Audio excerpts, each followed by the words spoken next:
Said this may be the toughest of the trips. Oh, I don't know. They're all tough. It's quite a year. One of the reasons it's tough is because you got the flight in between. You go to LA, you got 2 games. You go to the Bay Area, you got 2 games.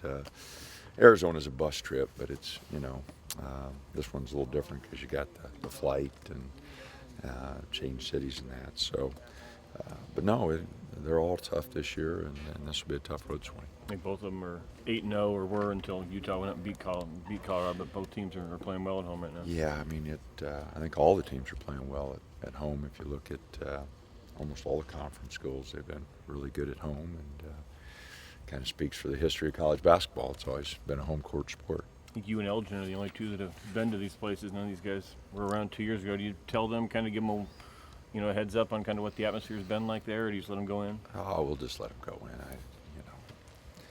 It's on the road.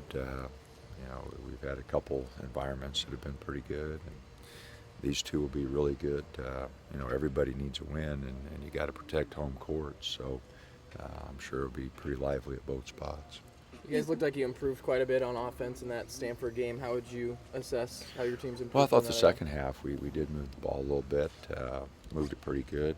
First half our ball movement wasn't good, but second half it was. And rebounding was a big part of that. We got a lot of second chance points in both halves. So our activity was pretty good. Our board play was pretty good, and that's really going to be important on this road swing. Both Utah and Colorado, just like Cal, are three of the better rebounding teams in the league. Utah seems to always have good post players in this year, Leverage and Podol.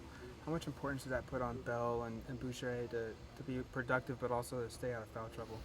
Well, they're big, and they're talented. So we'll have to play well inside.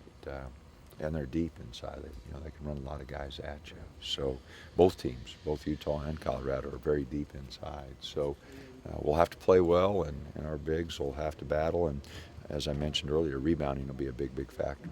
You mentioned Brooks on Humphrey the other day. Brooks just got some skill set that he can help you against bigger guys? Well, he's done a good job in the past. He's pretty physical, and his feet are pretty good. So he guards them a little different than the other guys we have. So, it is always an option. To rotate guys around, play a little smaller, is always an option.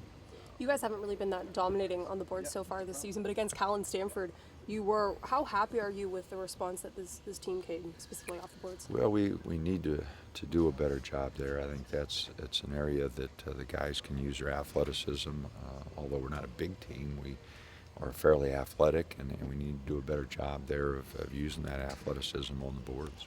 You talked about how pretty much every team in this conference has wins at home, and it seems like this year you really do have to get the wins at home because of how balanced this conference is, that getting a win on the road is going to be a really tough thing. How tough do you think it is going to be to pick up 2 wins on the road?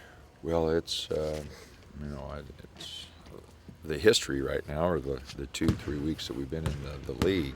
The road teams have really struggled, and so anybody that gets a road win, it's a big deal. And Utah going to Colorado and getting one is a big deal. So again, I think you're going to have to play awfully well.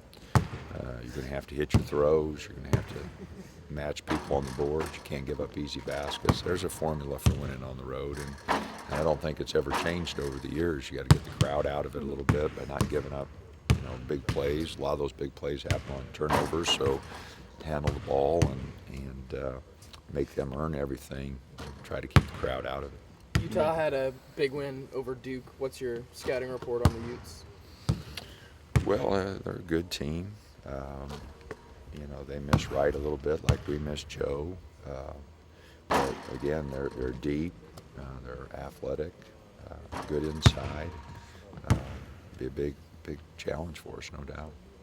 A couple years ago, Joe had the option of going to the NBA or coming back for his senior year, and he decided to stay. The NCAA is talking about allowing guys now to go try out or go through that combine and then come back to school if they want to. Do you think that would be good for the players to kind of get that information?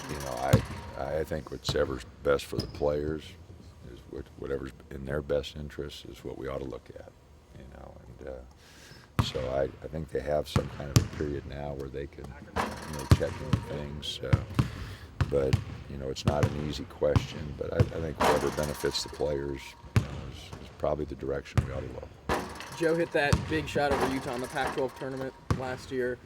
What do you remember about that game, the last time you guys played Utah, and how fun was that to be a coach in that one? Well, I don't know if fun's the right word, but Joey did hit a big shot there. It was a good game, competitive game. I knew we had a lead, and they shot some free throws there to tie it up, and then Joe brought it down and hit a big shot. But we've had some battles with Utah here lately, and after a slow start in the league for Utah when they jumped in, Larry's done a great job, and they're really a team to challenge for the title, to challenge every ball game. They're big, they're athletic, and they're well coached. So, and they've got a tremendous home court advantage. Their crowds are great, enthusiastic. So we know we'll have to play well, no doubt about it.